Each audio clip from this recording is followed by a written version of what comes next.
Bienvenue dans Smart Bourse, votre double dose quotidienne de marché en direct sur Bismart. Chaque jour à la mi-journée, 12h30, 13h et en fin d'après-midi, la grande édition pendant 1 heure à partir de 17h. Au sommaire de cette édition de la mi-journée, une séance intense en termes de flux de nouvelles pour les investisseurs, que ce soit sur la partie micro, résultats d'entreprise, ou sur la partie macro avec le PIB américain, la première estimation du PIB américain qui sera dévoilée en début d'après-midi. Sur la partie micro, grosse journée avec notamment 8 sociétés du CAC 40 qui ont ou qui vont publier leur point d'activité trimestriel. Certaines le feront après la clôture des marchés en Europe ce soir, mais d'autres ont déjà publié leurs résultats du troisième trimestre. C'est le cas notamment de Capgemini ou encore ST Micro qui figurent parmi les leaders du jour sur le marché parisien. La bourse, les marchés apprécient la qualité des résultats de Capgemini et de ST Micro. ST Micro qui a relevé ses prévisions de chiffre d'affaires pour cet exercice en cours. Le président du directeur de ST Micro, Jean-Marc Chéry, sera avec nous par téléphone d'ici quelques minutes pour commenter sa publication et ses perspectives dans le secteur toujours très tendu des semi-conducteurs. Sur le front de la macro, je le disais, le PIB américain sera à suivre. Première estimation qui sera livrée à 14h30 en début d'après-midi, au moment où Christine Lagarde commencera sa conférence de presse à l'issue de la réunion du Conseil des gouverneurs de la Banque centrale européenne. Une réunion normalement de transition vers la réunion de décembre qui sera une réunion importante en matière de décision, mais encore une fois, au moment où l'inflation est au cœur des préoccupations des investisseurs, la conférence de presse et le discours de Christine Lagarde sera très suivi tout à l'heure à partir de 14h30. Et puis, on s'interrogera un peu précisément sur le marché américain, revenu à des sommets historiques, si on prend comme référence le S&P 500, avec la vague de publications qui se poursuit cette semaine, les GAFAM notamment qui sont au centre du jeu. Comment et où investir sur les marchés américains aujourd'hui? On en parlera avec les équipes de gestion de SG29 Haussmann et le directeur adjoint des investissements qui sera avec nous en plateau pendant cette demi-heure.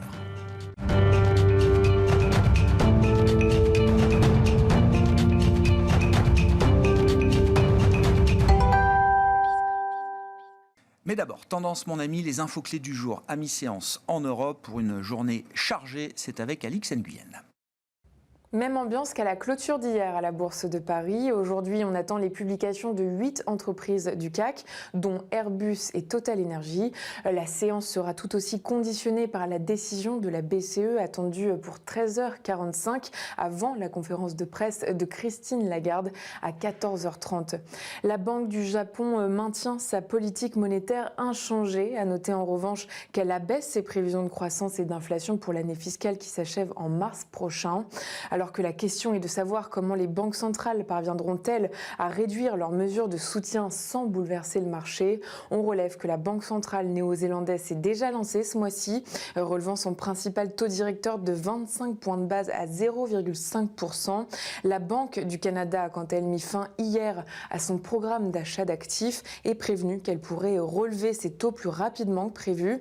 À noter que le marché s'attend à un move du même ordre de la part de la Banque d'Australie la semaine prochaine. Et puis la Banque d'Angleterre pourrait également être amenée à resserrer sa politique monétaire en fin d'année. Les marchés asiatiques dans leur ensemble étaient en baisse ce matin, à commencer par le Nikkei. À New York, le S&P 500 a terminé en repli hier après son record de la veille.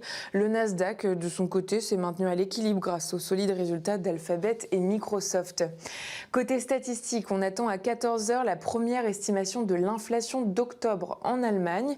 Et puis l'autre grand rendez-vous sera celui aux États-Unis de la première estimation du PIB au troisième trimestre. Focus sur quelques valeurs. Plus forte hausse du CAC. Capgemini est en nette progression. Le groupe relève ses perspectives pour l'exercice 2021 alors que son activité a fortement progressé. Une belle hausse aussi pour Dassault Systèmes. L'éditeur de logiciels relève lui aussi ses objectifs. ST Microelectronics grimpe. Le fabricant de semi-conducteurs relève légèrement sa prévision de chiffre d'affaires pour l'exercice en cours après des objectifs atteints au troisième trimestre. Du rouge en revanche pour Total Energy et ce malgré la forte progression de ses résultats grâce au renchérissement des hydrocarbures. Et puis on termine avec une publication mal accueillie par le marché, celle d'Unibail-Rodamco-Westfield dont le titre chute. Une publication qui fait pourtant apparaître un taux de recouvrement des loyers en nette progression progression. Le taux de vacances global s'est lui aussi amélioré grâce, entre autres, à une meilleure occupation des centres commerciaux aux États-Unis. Le géant de l'immobilier commercial a aussi précisé viser un résultat net récurrent d'au moins 6,75 $ par action cette année, c'est-à-dire légèrement au-dessus de son niveau de l'exercice 2020. Tendance, mon ami, chaque jour avec Alix Nguyen à 12h30 et 17h dans Smart Bourse sur Bismart.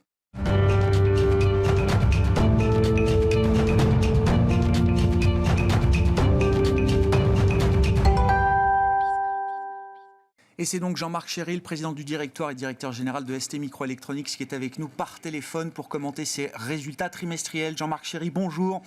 Merci de nous accorder quelques minutes pour parler de vos résultats et de vos perspectives. Effectivement, alors le marché salue de manière appuyée la qualité de vos résultats sur le troisième trimestre. Que retenez-vous, Jean-Marc Chéry, de la performance opérationnelle de votre groupe ST Micro et de la dynamique de la demande en provenance de vos différents marchés ?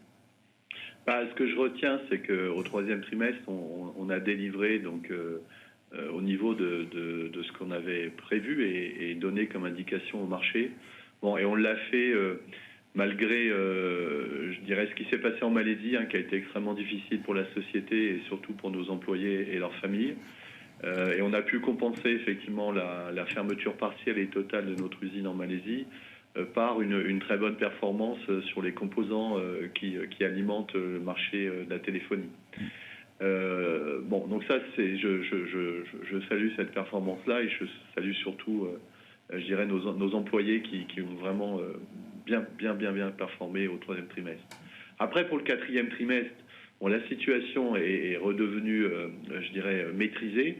Dans l'ensemble de nos usines et notamment en Malaisie.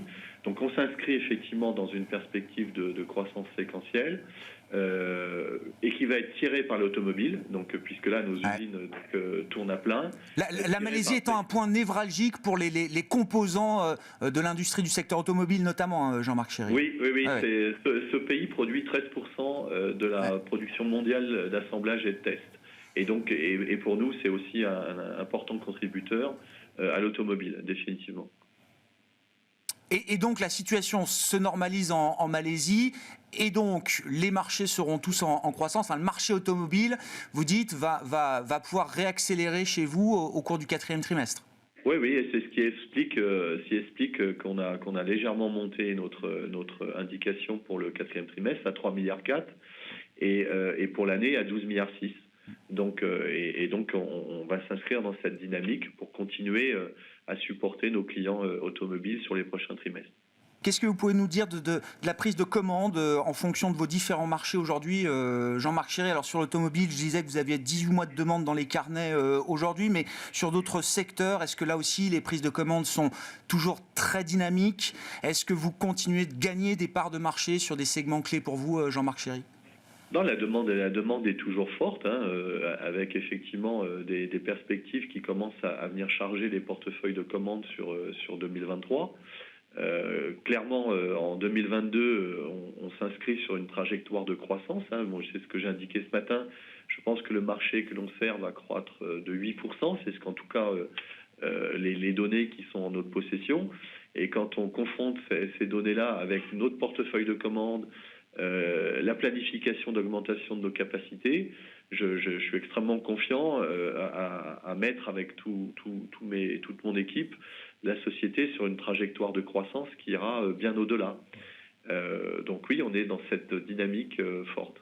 Est-ce que vous avez une visibilité sur un retour à la normale en termes d'équilibre offre-demande? Est-ce que vous avez un calendrier en tête à partir duquel on parlerait moins peut-être de pénurie de composants de semi-conducteurs, Jean-Marc Chéry? Je pense que ce ne sera pas avant 2023 parce que aujourd'hui, donc en fait, il y a quand même des effets qui se cumulent. Bon, d'abord, l'effet qui est le plus important, c'est les tendances de fond.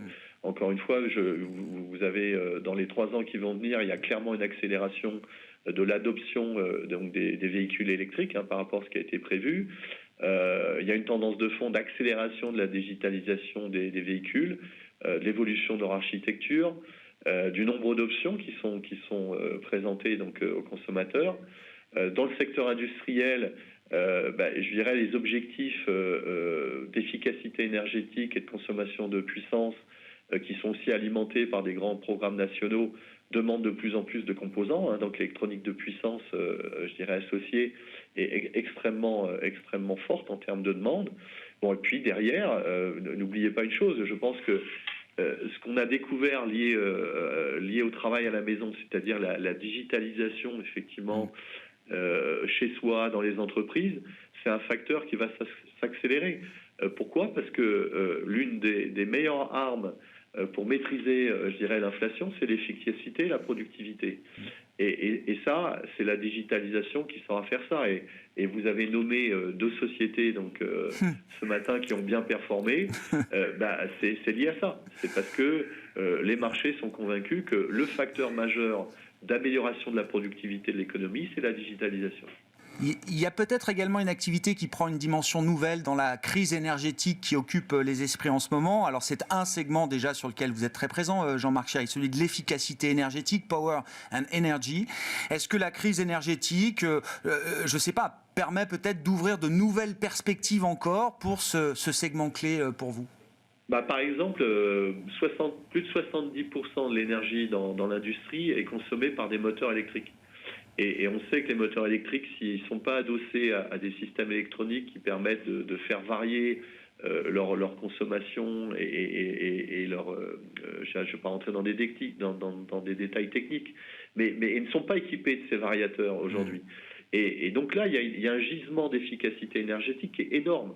Et pour pouvoir faire ça, la seule chose, c'est de mettre effectivement un système d'électronique de puissance à côté, avec un peu d'intelligence, voire de l'intelligence artificielle, pour pouvoir optimiser effectivement cette consommation énergétique. Donc oui, c'est des perspectives qui sont, en termes de tendance de fond, tirées par des besoins sociétaux, extraordinaires pour l'industrie des semi-conducteurs. Donc encore une fois, vous voyez bien que dans l'électronique et dans les semi-conducteurs, il y a des tendances de fond sur l'électronique de puissance et l'électronique qui y est associée, qui sont les pilotes majeurs de la croissance de l'électronique dans le futur. Partout où on regarde, on vous retrouve. Et quand je dis vous, c'est les micros et les semi-conducteurs dans leur ensemble, Jean-Marc Chéry. Je voulais terminer avec une information qui m'a marqué ces derniers jours. La manière dont Tesla est devenue la nouvelle référence industrielle mondiale, c'est même le patron de Volkswagen. Vous connaissez par cœur l'industrie automobile, Jean-Marc Chéry. C'est pour ça que je voulais apporter cette information à votre sagacité. Mais Herbert Diess, le patron de Volkswagen, n'arrête pas de tresser des louanges à Elon Musk et au modèle industriel de Tesla, notamment le fait que Tesla soit digital native avec des logiciels qui lui permettent de basculer visiblement en quelques jours d'une technologie à l'autre en matière d'approvisionnement de semi-conducteurs. Ça a l'air d'être quelque chose de très impressionnant. Encore une fois, c'est le patron de Volkswagen qui le dit, donc je ne fais que le citer en la matière. Jean-Marc Chéry, est-ce que c'est un bouleversement profond? Alors vous êtes au cœur de ces enjeux, mais est-ce que c'est vraiment une révolution industrielle? Est-ce que Tesla est en train de mener une nouvelle révolution industrielle pour l'ensemble de l'industrie automobile aujourd'hui? Non, mais bon, on sait qu'ils ont une architecture de leur véhicule qui est très en avant par rapport aux architectures classiques. On sait aussi qu'ils ont un modèle de supply chain qui est différent de celui classique de l'industrie automobile, qui est très complexe entre l'utilisation de tier 1 qui sont quand même nécessaires, voire de temps en temps de sous-traitants industriels de distribution. Tesla, lui, est plus verticalisé, définitivement. Et vous savez qu'on est un partenaire majeur de Tesla. Bien sûr. Et nous sommes toujours très, très heureux quand nos clients réussissent.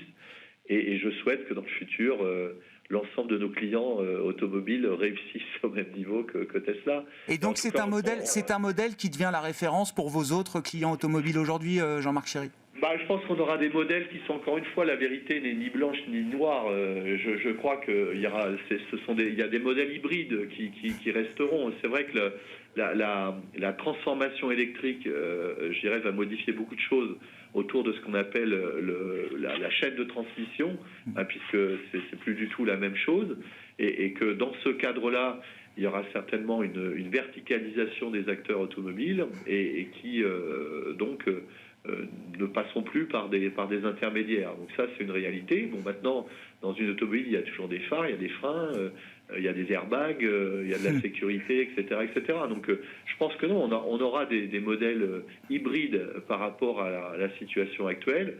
Bon, encore une fois, l'important, c'est de coopérer en avance de phase sur les nouveaux développements, les nouvelles architectures, de se parler, de bien appréhender que, notamment pour les semi-conducteurs, ce sont des technologies compliquées qui demandent des investissements, qui ont des temps de fabrication lents. Et bon, il faut adapter tout ça. Et puis, effectivement, tout le monde participera à ce fantastique défi qu'est la transformation de l'automobile et de la mobilité en général. Les semi-conducteurs qui sont donc des technologies clés aujourd'hui et non pas des commodities, comme on dit. Merci beaucoup Jean-Marc Chéry. Merci d'avoir pris quelques minutes pour commenter vos résultats, vos perspectives sur Bismart aujourd'hui. Jean-Marc Chéry, président du directoire et directeur général de ST Microelectronics, avec nous par téléphone dans Smart Bourse.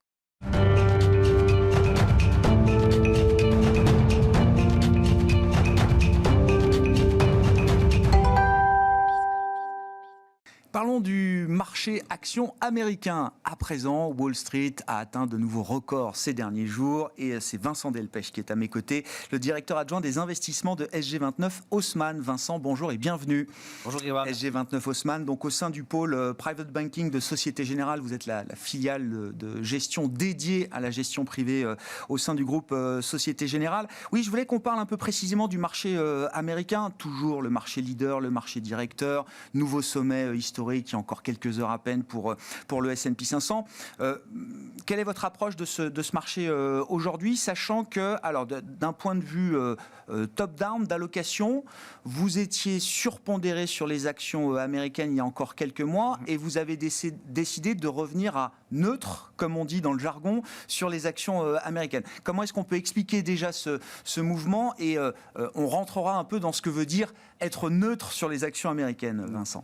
Oui, absolument. On était surpondéré tout le début de l'année et dans le courant de l'été, on a revu à la baisse notre exposition sur les marchés actions américains. Alors, il faut juste dire aussi que ce marché a été très résilient pendant la période de la crise du Covid, notamment grâce à un policy mix, donc des mesures de politique monétaire très accommodantes et très rapides, avec une baisse des taux dès le mois de mars aux États-Unis, accompagné de programmes de rachat d'actifs beaucoup plus intenses, qui a été complété par la suite par un programme d'aide et de relance budgétaire dont on parle encore aujourd'hui. Mais en 2020, il y a eu 5350 milliards de dollars débloqués entre 2020 et 2021 qui ont été injectés à ces moments-là pour soutenir l'économie et qui fait que l'économie n'a perdu que 3,5% en 2020 et a rebondi à ce stade, on estime, entre 5 et 6% en 2021. faut voir que la production industrielle brute aux États-Unis était à 19 000 milliards de dollars en Q4 2019. Ouais.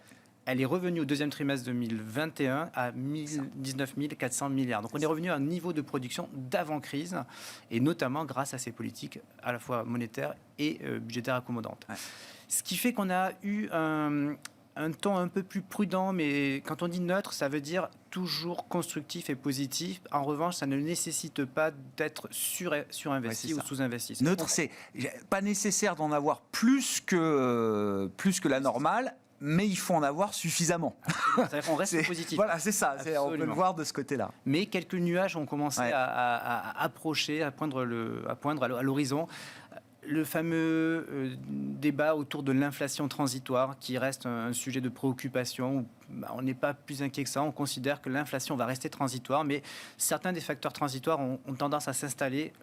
Une partie a disparu, et on le voit déjà dans le prix de l'énergie, où le pétrole a été multiplié par 3 entre mars 2020 et mars 2021. Aujourd'hui, on est autour de 70-80 $ le baril. On n'estime pas qu'on va remultiplier par 3. Donc, c'est ce qu'on appelle les effets de base qui vont être aujourd'hui en faveur d'une stagnation ou de ne plus ajouter de l'inflation à ces niveaux-là. En revanche, d'autres facteurs inflationnistes sont encore persistants. On voit au niveau des véhicules d'occasion qui ont gagné 40% aux États-Unis, mais qui commencent à légèrement se normaliser. On le voit aussi dans les dépenses des consommateurs qui sont aujourd'hui obligés de payer plus cher. Donc, on est dans une phase d'attentisme. Et puis le débat qu'on voit actuellement au niveau du futur budget qui semblait acquis d'ailleurs cet été. Il y avait les 1000 milliards de relance d'infrastructures qui étaient pour tout le monde considérés comme votés. Aujourd'hui, la validation de ce programme dépend de la validation du budget de transition écologique et de réforme sociale. Ouais. Et en fait, la validation totale de ces 1000 milliards qui étaient considérés comme acquis il y a peu va dépendre de la négociation entre 3500 milliards annoncés au départ et peut-être 2200 milliards à l'arrivée signés par le Sénat et la Chambre haute. Donc, on peut même constater que Joe Biden est très vite empêché ou bloqué sur les programmes phares qu'il a mis en avant depuis son accession à la Maison-Blanche en janvier dernier. Et de par même son parti, puisque le représentant de l'Arizona est plutôt en défaveur du programme de transition écologique. La sénatrice de Virginie-Occidentale, elle est plutôt défaveur d'une hausse d'impôts pour financer ces programmes. Et tout le débat aux États-Unis se situe au niveau du financement de ce programme budgétaire qui, jusqu'à présent, était sous forme de subvention, donc juste augmentation du déficit budgétaire. Maintenant, il s'agit d'équilibrer les comptes. Et là, même les démocrates ne donnent pas forcément la faveur au programme de relance impressionnant que propose Joe Biden. Donc il va falloir faire des compromis. Les marchés anticipaient beaucoup et en termes de dynamique, les marchés aujourd'hui sont un peu plus attentistes vis-à-vis de ce programme. Et puis il y a aussi les échéances qui arrivent en décembre. On en parle peu aujourd'hui, mais on parle du gouvernement shutdown qui devrait arriver on a tout reporté. Tous les sujets qui fâchent, tous les sujets qui fâchaient en septembre ont été reportés à décembre. Voilà, c'est souvent le sujet de la 23e heure. Donc, ils seront traités la veille, une minute avant que tout arrive. Ça seront des sujets qui vont alimenter la volatilité sur les marchés, qui pour nous ont été des raisons pour réduire à neutre, rester constructif, positif, mais ne pas être excessivement exposé à ce marché américain qui, quand on le regarde dans son ensemble, et ça c'est bien le débat, reste valorisé à des niveaux très élevés.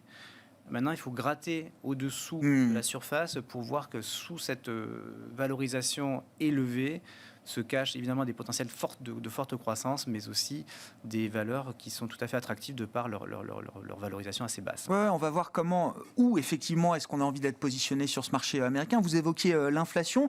Est-ce qu'il faut être méfiant? Est-ce qu'on dans la prudence effectivement qui vous ramène à être neutre sur les actions américaines?